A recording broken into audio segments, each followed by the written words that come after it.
promised land is just beyond that gate. The promised land is just beyond that gate. The promised land. Focusing on the present, looking to the future.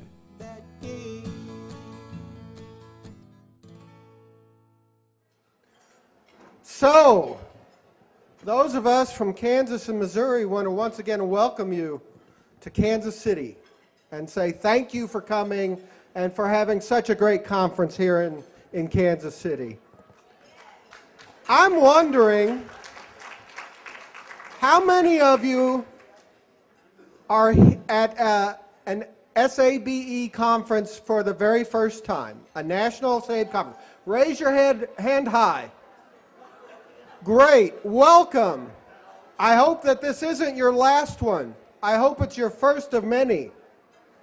We're going to be talking a little bit, and I'm not going to be talking at all, you'll be happy to hear, about issues and looking at issues of self-determination in the future. But I'm going to start by thinking a little bit about self-determination in the past. And I wonder, thinking about the past, I had a little conversation with the powers that be with SABE, folks like Chester and Tia and Nancy, who all tell me what to do and when to do it, and I listen because I'm a smart person. And we kind of figured out that the first kind of full-blown official SABE conference was held in 1991 in Nashville, Tennessee. And I'm curious how many people in the audience were there for that 1991 Nashville SABE conference. Stand up or raise your hand or do something to show people. Good for you all. So 20 years from now, those of you who are here for the first time, when somebody asks who was at the Kansas City conference, you can stand up and show that you've been an important part of an important movement for a long time.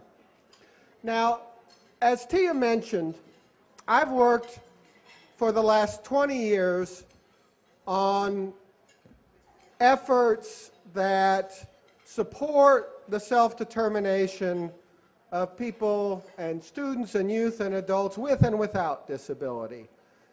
And when I first began that work, I was hired at the ARC of the United States on a grant that was going to develop some curricular materials to help adolescents become more self-determined, to help teenagers with disabilities become more self-determined. And 2 weeks after I had been hired, I went to the ARC's 40th anniversary conference, which in 1990 was held in Orlando, Florida. And my first action as director of that project was to meet with my bosses. And my bosses were the members of the ARC's Self-Advocacy Committee, the National Committee. And that committee was chaired by a man who became a close friend of mine and who unfortunately is no longer with us, Ray Gagney. I know that some of you will know Ray. And I often, when I talk to groups of teachers and other people, I tell them that everything I need to know about self-determination I learned from Ray Gagney. But that's only partially true, because everything I learned about self-determination, I learned from Ray, but I also learned from the other person that was on that committee and there that day when we sat down to talk about ways to promote the self-determination of young people with disabilities, and that is your very own Nancy Ward. And I want to ask Nancy to come up here to further increase my social capital. She's been doing this for 20 years. She's tired of increasing my social capital. She wants me to get some of my own dadgum social capital. We go back a long way, and this is somebody who I respect and admire and who has taught me an awful lot. And that's true for folks like Tia and Chester and a lot of you. It's been great to see renew old friendships and to make new friends. So I wanted to ask Nancy, now that the picture's taken, thank you, Laura. We're gonna be talking about the future of self-determination, but I wanted to ask Nancy some questions to think about where we've come, because we've been doing this for a while. So first of all, Nancy, when you think back to when we met back in Orlando and you saw me come in and thought, oh boy, here's somebody else I have to teach. Yeah. Somebody else I gotta, learn, and hopefully I've been a good student. Yes, you have. What did you think would happen? 20 years ago, there really was no mention of self-determination for people with disabilities. What were your expectations? What did you think might happen? Well, like Mike said, there was no concept of what self-determination was. And so what I was hoping to see is that people with disabilities would be able to define that concept and say what self-determination is. And I was hoping that people would be able to dream and to see those dreams come true by living in their own homes and being a part of their community. So I'm going to go off script for just a moment and make Nancy nervous. Because she never likes it when I go off script. It's dangerous. It is dangerous, but Michael... But you mentioned that you wanted to see people with disabilities define self-determination for themselves. How would you define self-determination in the way you've come to understand it? What self-determination means to me is to be able to make my own decisions and to understand how to make those decisions. So to make informed decisions, to be able to have the money I need to be able to make the decisions I want to make come true. So to have self-directed supports. But at first, we didn't know what to call those when we first came up with the ideas. See, there's a reason I listened and learned from Nancy. So in the 20 years that we've been doing this, what changes? Has anything changed, do you think? I think a lot of things have changed. I think, and I want you guys to help me do this. How many of you guys live in the community and are a part of your community? Raise your hand.